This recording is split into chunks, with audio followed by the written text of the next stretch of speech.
Hello दोस्तों, आनंद समरसम channel में आपका स्वागत है। मैं आनंद राठौर सर आप लोगों को प्रीवियस ईयर क्वेश्चन का डिस्कस करूंगा। बीपीएससी हो या सीडीपीओ हो या फिर अन एग्ज़ाम हो, उसका मैं प्रीवियस ईयर क्वेश्चन को डिस्कस करूंगा। और ये जब बीपीएससी का जो पहला क्वेश्चन को मैं डिस्कस करूंगा या फिर क्वेश्चन को निरंतर मैं डिस्कस करूंगा, तो इससे आपको एक अनुभव लग जाएगा, एक आइडिया हो जाएगा कि बीपीएससी का जो होने वाला मेन पीटी एग्ज़ाम है, जिसका मोस्ट प्रोबेबिलिटी डेट जो है 23 जनवरी को निर्धारित किया गया, उसमें किस प्रकार का क्वेश्चन पूछा जाएगा, आपको इससे एक आइडिया लग जाएगा। ठीक है, तो पहला जो है आपको मैं 38वीं संयुक्त प्रवेश परीक्षा 1992 में जो हुआ था उसका मैं डिस्कस करूंगा और इसका फुल एनालिसिस करूंगा। आप मेरे चैनल पे कंटिन्यू बने रहें, चैनल को लाइक शेयर और सब्सक्राइब अवश्य कीजिएगा। ठीक है, पहला क्वेश्चन है, भारतीय राष्ट्रीय कांग्रेस ने किस वर्ष पूर्ण स्वराज का प्रस्ताव पारित किया था? तो आपको याद होगा, ये फैक्ट है तो आपको याद रखना चाहिए, ये 1929 में किया था। क्वेश्चन नंबर 2 है, दूसरा क्वेश्चन है आपका, वर्ष 1919 भारतीय इतिहास से संबंधित है, इसमें से किससे संबंधित है? पहला है ऑप्शन कलकत्ता से, दिल्ली में राजधानी बदले जाने से, दूसरा है जलियांवाला बाग हत्याकांड से, और तीसरा है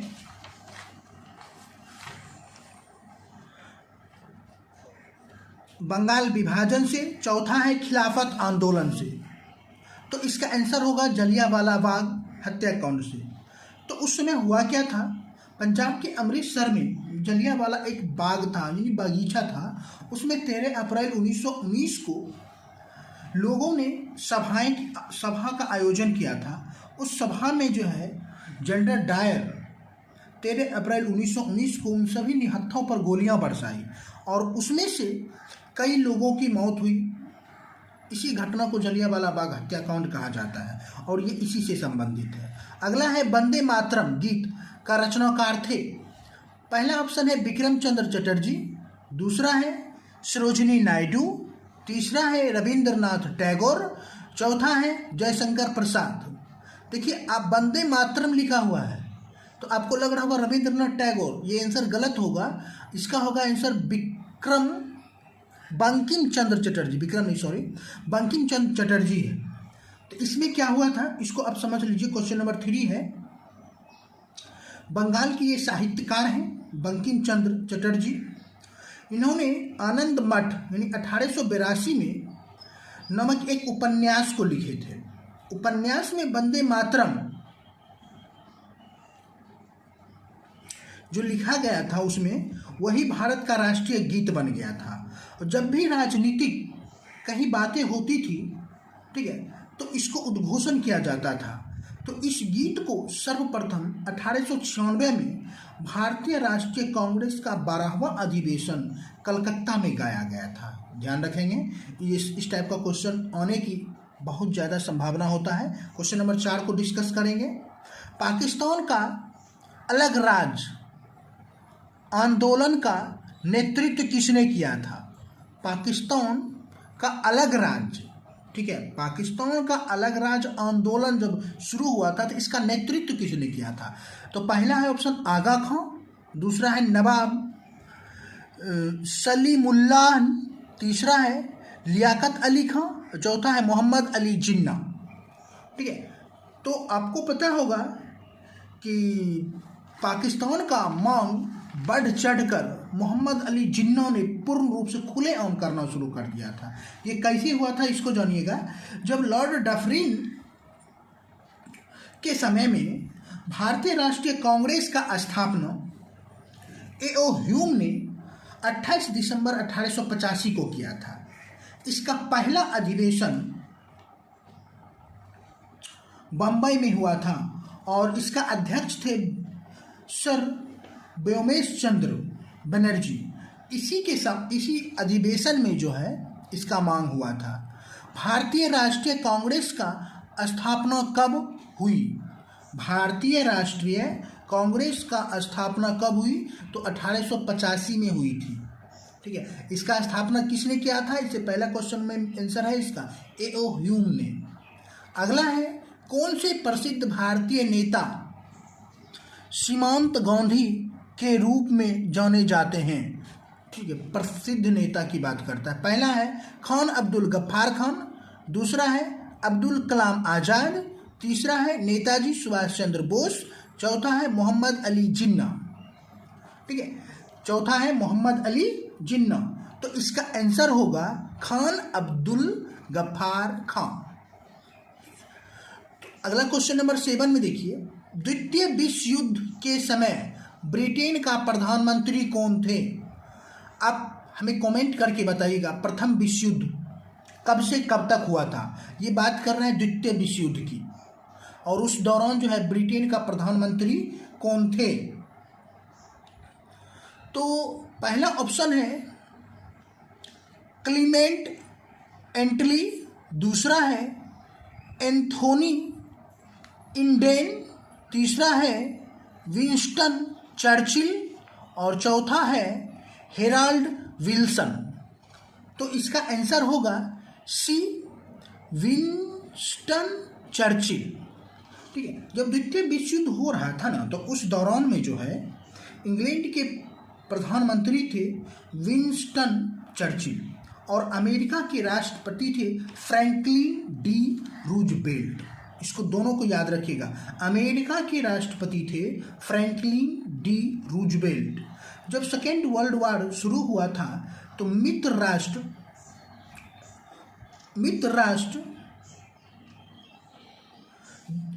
द्वारा जो पराजित हुआ था वो अंतिम देश था जापान।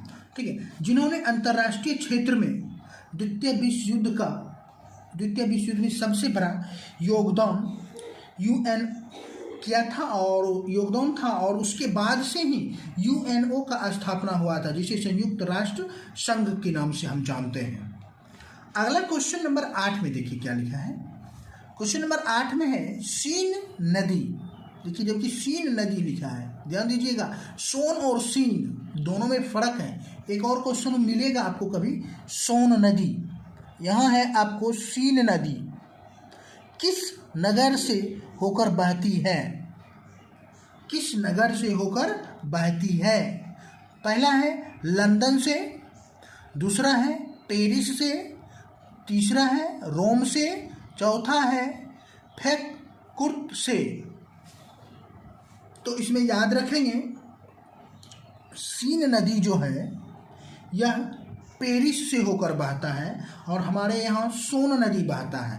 तो बताइएगा सोन नदी का उद्भव स्थल क्या है? भारत में सोन नदी का उद्गम स्थल क्या है? आप हमें कमेंट कर अवश्य बताइएगा, मैं आपके जवाब का मुझे इंतजार रहेगा। अगला क्वेश्चन है गोवा मरुस्थल है। क्वेश्चन है गोवा मरुस्थल है, गोवी मरुस्थल है।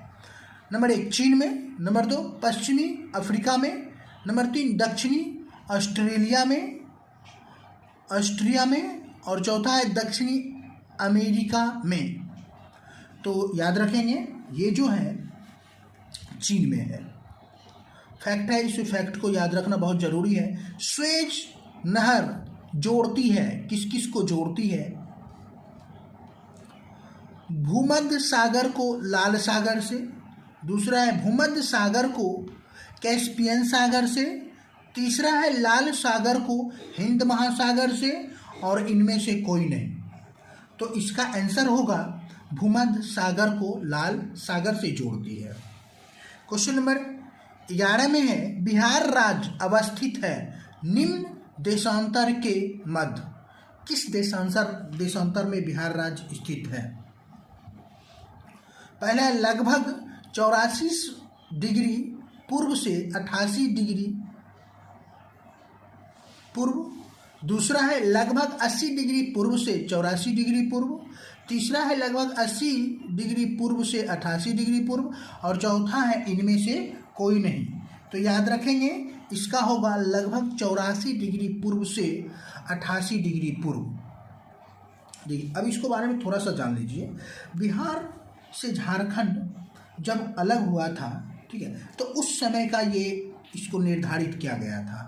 तो उस समय जो है बिहार 24 डिग्री 20 मिनट 10 सेकेंड उत्तरी अक्षांश में था और 27 डिग्री 31 मिनट 15 सेकेंड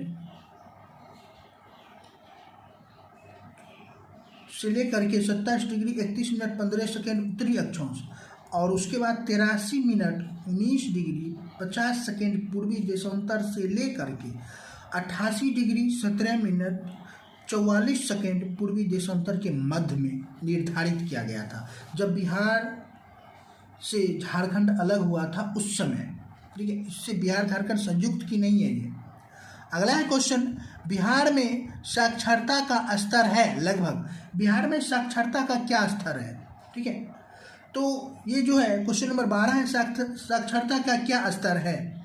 तो पहला है 30% लोग यहाँ साक्षर है, दूसरा है 34%, तीसरा है 38% और चौथा डी नंबर है 45%। तो एक बात याद रखिएगा कि इसमें जो आंसर होगा, ये क्वेश्चन है 1992 का। ठीक है, तो ये आंकड़ा होगा पहले का। अभी वर्तमान आंकड़ा जो हम देखेंगे वो 2011 के अनुसार हम देखेंगे। ठीक है, तो उस समय जो आंकड़ा था उस आंकड़ा के अनुसार बिहार का साक्षरता दर स्तर जो है 38% था, लेकिन वर्तमान में 2011 की जनगणना के अनुसार बिहार में साक्षरता दर बढ़ के 63.82% हो गया। याद रखिएगा, इस टाइप का क्वेश्चन फैक्ट में आता है। ठीक है, अगला क्वेश्चन है, भारत में बिहार की जनसंख्या है, यानी भारत में बिहार की जनसंख्या में कौन सा स्थान है। ठीक है, सर्वाधिक है पहला, दूसरा लिखता है, दूसरा सबसे अधिक है, तीसरा सबसे अधिक है, चौथा सबसे अधिक है। ठीक है, तो इसका आंसर होगा दूसरा सबसे अधिक जनसंख्या वाला राज्य बिहार है। ठीक है, जनसंख्या के दृष्टिकोण से वर्तमान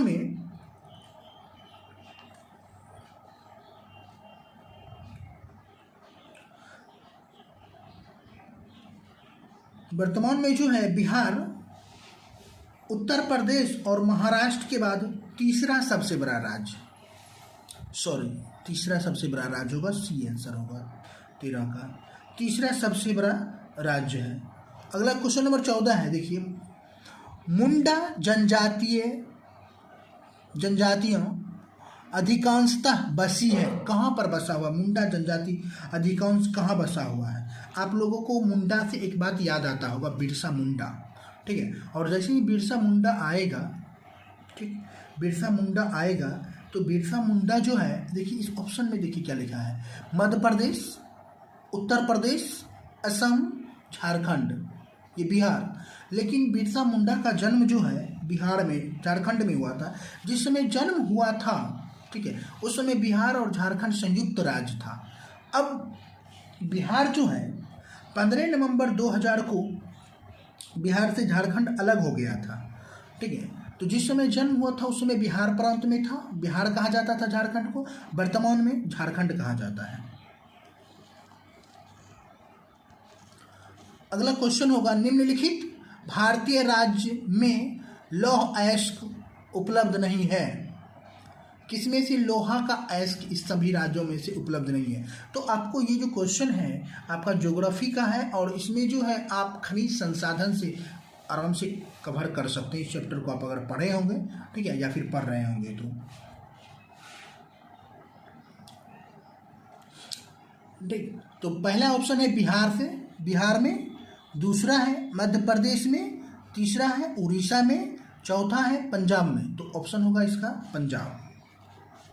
16 में क्वेश्चन है, समुद्र तल पर पृथ्वी के केंद्र के सबसे अधिक निकट स्थान है। समुद्र तल पर पृथ्वी के केंद्र के सबसे निकट स्थान है। समुद्र तल पर जो है पृथ्वी के केंद्र से सबसे निकटतम स्थान कौन सा है, इसके बारे में पूछता है। तो पहला ऑप्शन है उत्तरी ध्रुव, पहला ऑप्शन है आपका उत्तरी ध्रुव, दूसरा है मकर रेखा, तीसरा है कर्क रेखा, चौथा है भूमध्य रेखा। तो इसका आंसर होगा उत्तरी ध्रुव।